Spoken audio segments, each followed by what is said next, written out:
Number 3 सूरतुल आले इमरान आयत number 129।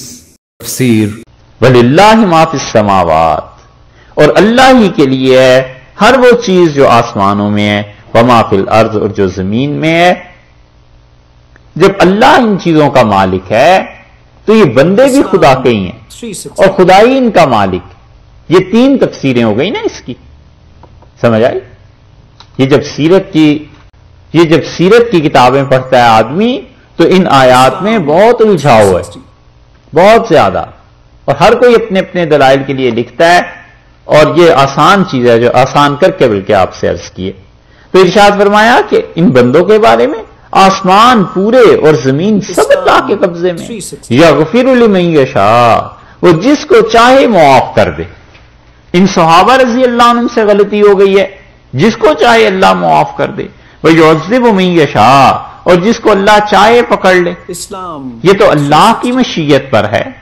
आप क्यों इनके लिए बुरा मान रहे हैं? आप क्यों इन पे सख्ती कर रहे हैं? इनके लिए मुआफी है। इसीलिए इस बात को आइंदा फिर अल्लाह ताला दोहराएंगे, और अल्लाह ताला ने आगे चल के इसी सूरत में कहा है कि अल्लाह ने उन्हें मुआफ कर दिया। वल्लाहु गफूरुर रहीम, और अल्लाह मग़फ़िरत करने वाले हैं, रहम फरमाने वाले। ये जिहाद की बात इतनी हुई, उसके बाद आ गए अल्लाह ताला इस आयत में कि खर्च करो अल्लाह की राह में। जिहाद, दीन के काम, वो पैसा खर्च किए बगैर नहीं होते, वो खर्च भी करना पड़ेगा।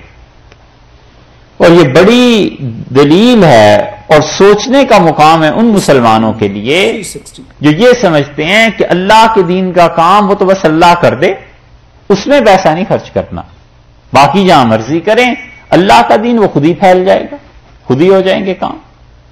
मस्जिद बनानी है, कहते हैं जी वो तो अल्लाह का घर है, उसको किस चीज की जरूरत है, बन जाएगी। इदारा बनाना है तो अल्लाह ताला बना देंगे।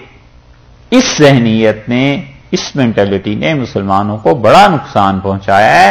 भई अल्लाह तो बनाने पे कुदरत रखता है, मगर अगर अल्लाह ने ऐसे ही बना के देना तो तुम्हारी क्या जरूरत पेश आ गई थी? तुम किस काम के लिए हो फिर?